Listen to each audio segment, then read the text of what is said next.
I want you to watch all the way through because the final 3 takeaways will alter your perspective on these pictures and the controversy around them. If you think this is simply about a swimsuit, you will miss the actual story. Since Brooke Shields has lived in front of cameras since she was a young child, she has learned how to stand tall when everyone has an opinion.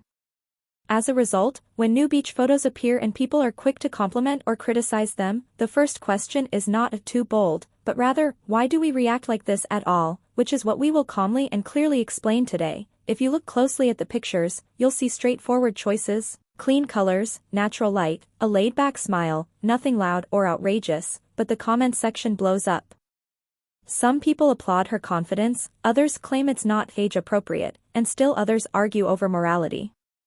However, the truth is that a photo is a mirror that reveals more about the viewer than the star, and the noise speaks more about our rules than her attire, because these images touch 3 hot buttons at once: how women are judged for style, how age is judged in public, and how famous people are judged for anything they wear. Brooke's public persona has always combined grace and grit. While critics act as though there is a timer on joy, as if you must dim yourself after a certain age, style has no age stamp, confidence has no deadline, and a beach is a beach for everyone. Now consider how photos travel online. A single frame is taken from its actual day, published with a scathing caption, pushed into feeds, and packaged as a shock when it's not. This cycle transforms an ordinary moment into a conflict, but if you remove the clickbait words and simply look, what do you see?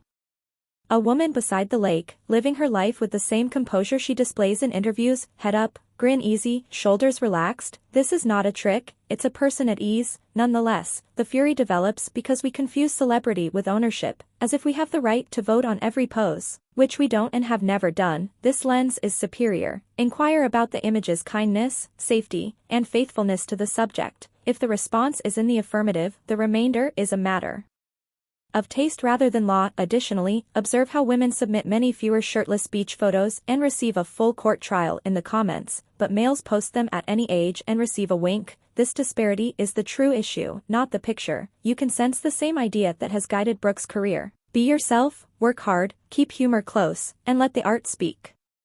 Nothing in these pictures begs for shock, they just say, I am here, and I'm fine, and that should be sufficient. If you want to read photos like a pro, try this easy method the next time. When you take a step back, count to 5, identify the light, the lines, and the mood, and assess your initial reaction. Was it your own or was it prompted by the caption? The drama fades and the person emerges. Now stick with me for the last 3 lessons that help you scroll more intelligently and explain the outrage. First, context is crucial. Photos that don't tell a story encourage others to make things up, so always consider the true context before passing judgment. Second, double rules exist. When you see them, point them out and don't allow them influence your opinion. Third, confidence is silent power. When someone is comfortable in their own skin, it always makes noise. But that noise isn't evidence of wrongdoing, rather, it's evidence of outdated norms being broken. If this gave you a more relaxed way to watch the Brooke Shields debate, watch until the very end for a brief montage that demonstrates how light, lines, and mood shape a photo's message. If you want more candid breakdowns without the drama, tap like, share this with a friend who is sick of loud captions, and let me know in the comments which star's beach style or red carpet look you would like me to decipher next. Your choice could be featured in the next video.